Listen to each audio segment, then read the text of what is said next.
other one, I've been trying to figure out for the past week is stains of sin. Oh yeah, I had some thoughts about that. Oh, good. So I'm not saying they were good or helpful. I'm just saying. Well, let me articulate the question for our illustrious viewers. Yeah.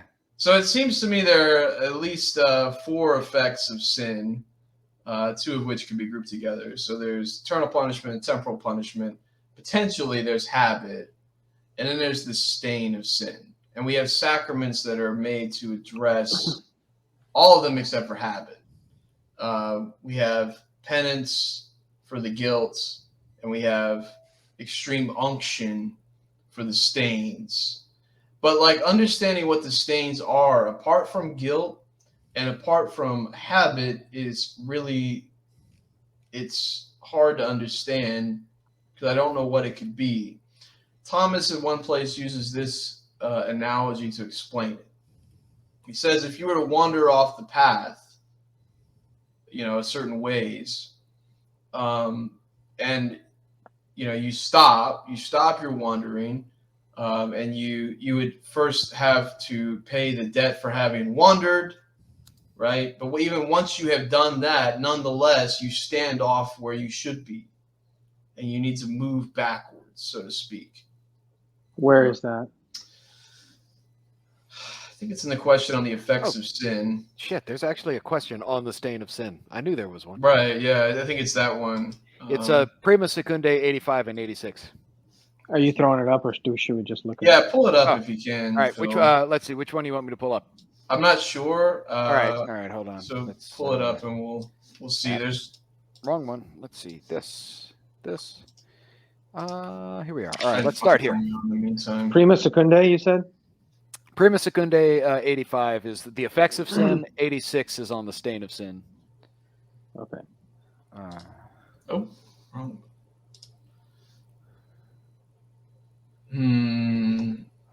So I don't know where we want to start.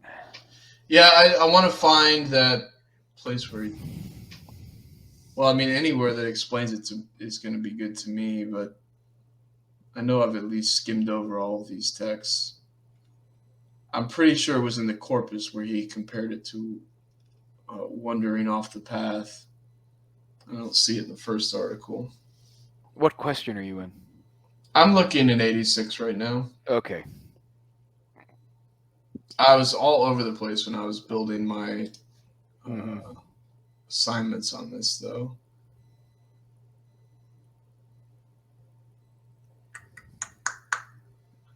He does. This is what I thought about it being. It's the idea of the stain is metaphorical. Yeah, of course it's metaphorical. Your soul is not physically stained, and stains are properly applied to physical things, so it's a metaphor. But that just makes it even more obscure. So this has to be left. He at least in the supplement he targets the stain of sin as he withdraws from the light of reason and the divine law. Mm-hmm. Does not at once return to the state in which he was before. Is that what you were looking at? That seems close, at least. Oh yeah. Okay, I think that's it. It's Article 2. All right. Yeah, and it's necessary that his will by contrary movement, return. Yeah. Yeah, so I can see that as distinct from the death. Yeah, whether the stain remains after the act. Okay. But I just don't know what this stain is because I can't put it in a habit. So it's not any sort of disposition, and that's at least in the supplement that's emphasized. Really? Okay, because I was going to. That's almost my first inclination is that's the category that it's in is in some sort of quality. He treats an objection in the supplement on the question of the extreme unction, and the objection says it can't treat the remnants of sin because, as is evident, if the ill person recover, they still have the vicious habits as before. And he says, yes, I'm not talking about the dispositions of habit, but I'm talking about the stain, which, as it were, is a certain debility of the mind or something like that. Yeah. At one point, also, I think I sent this in our chat. He says Maybe very strangely, though I can kind of get it if I'm thinking about what a stain is, he wants to call it neither a pure privation nor something positive. Let me just pull up what I sent you before. That would actually get us right to where I was looking. Okay. I don't recall that. So. Yeah, I sent it right after your long question that you sent. Oh, in the group chat. Mm-hmm. Yeah, see, we've got so many different groups that I talk to. I know. What's funny is it's like 5 different groups that I talk to, but it's all you guys. It's all like different one arrangements. person at a time. Yeah. It's all different arrangements of you guys. Yeah, so it's Prima Secunda 86 2 odd 3, where he calls it. So this is right where we are, right? Well, here's the odd 3, yeah. Yeah, scroll down. Well, actually, scroll up to the objection first. Okay, there it is. The objection. Every effect depends on its cause. Now, the cause of the stain is the act of sin. Mm-hmm. Therefore, when the act of sin is no longer there, so where the cause is removed, the effect is removed. That's what. Okay. Sure. All right. Reply. The act of sin parts man from God, which parting causes the defect of brightness. Yeah. Just as local movement causes local parting. No. Wherefore, just as when movement ceases, local distance is not removed, so neither when the act of sin ceases is the stain. That's interesting. So he doesn't. So like when you, I guess what he's kind of saying there. I mean, what's weird is that the translation I was looking at before definitely said, because I quoted it, neither positive nor pure privation, and it doesn't seem to be here. I was going to say, here's the Latin right here. I'm just checking my old thing.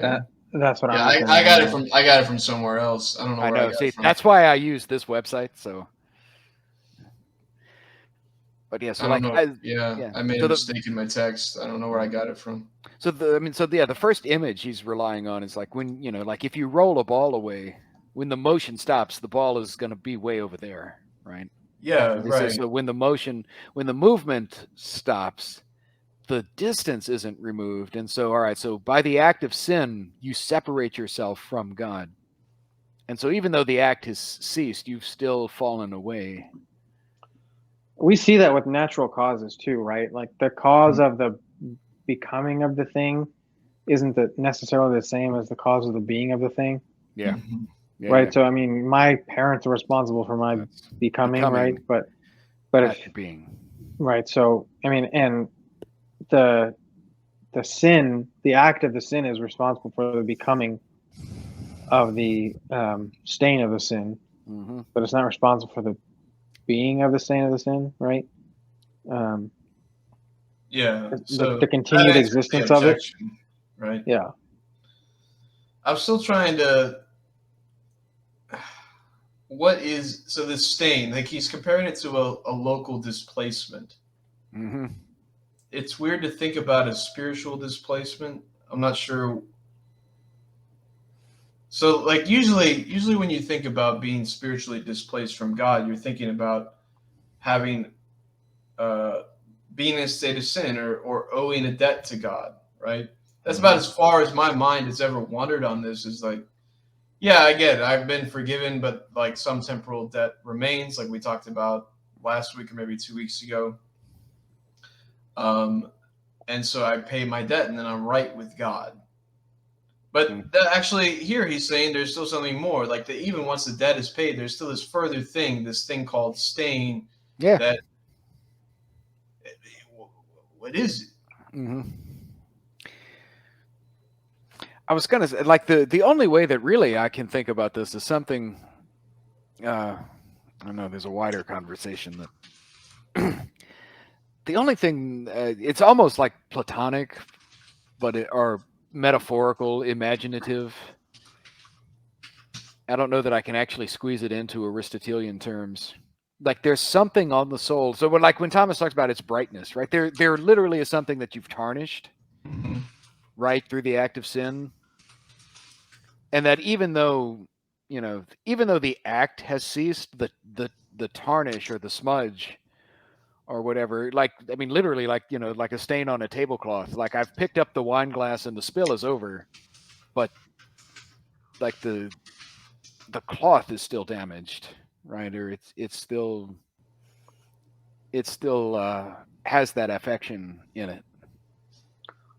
Or with the scourging, right? I mean, anyone that causes an injury to another man, you can remove the punisher from the man, but the injury exists still after, right? But you're not really trying to justify the distinction of the cause of the thing and the remnant of the thing. You're just trying to understand what that leftover thing is. Yeah, I don't know how to categorize it because I can see in nature how it's there. I know that nature imitates its causes, so this much makes sense.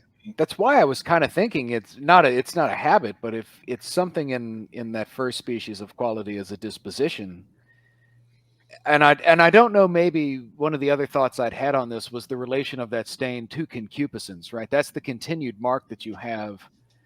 Even after the act of sin has ceased, you still have the weakening of the will in relation to that act, right? Isn't a disposition more fleeting than a habit? Yeah. Yes. And that's why I think I'm using disposition in another way. I don't know how else to describe it though. Well, it sounds like if it's more fleeting than a habit, then you don't want to identify it with that one. Mm-hmm. But it seems like what you do have is maybe an instance of the second species of quality. Capacity, some sort of natural inborn. Yeah. The inborn power. Mm-hmm. Right. So like the Aristotle's example is the born runner. Yeah. Right. Insofar as we're kind of born with the stain of original sin, right?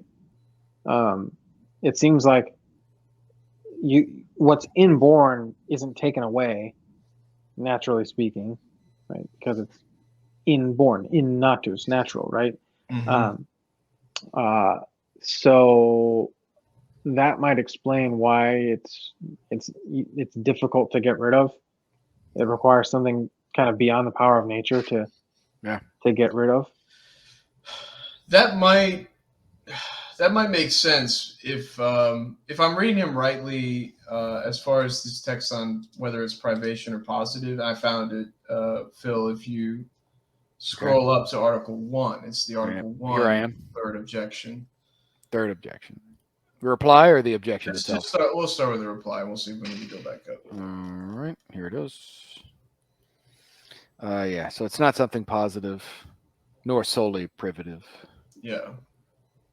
Purely, So it seems like really it is a privation. He goes on to say, right? It signifies a privation. So if we were to put it in a category, it probably would be privation. But does he mean privation here in terms of power or privation of something? Well, he says it denotes. He says so in the English. It denotes a privation of the soul's brightness in relation to its cause. So maybe the thing we need to categorize is this soul's brightness, and then the privation thereof we would be, of course, reduced to the same category. Well, I mean, privation isn't a category itself, right? Privation's like I mean, a negative number or whatever, right? Is you have a privation, but what it is a quantity. It's reducible to the category of quantity. Right. Here, it seems like you've got something reducible to the category of quality. Excuse me. Yeah. But whatever the soul's brightness is, we're talking about the privation of that. Yeah. So I think what it is it'd be reducible most of all to that second species of quality, which is the natural power, inborn power. Just because the way it was designed was that we were supposed to be born, right? And Adam and Eve were created with the brightness of soul, right? They had a master, and that was something that they were going to pass on. I think St. Thomas says the act of generation would have been the cause of the transmission of that same fact or that same reality for them, right? So it's talking about something that you're born with, right? Mhm.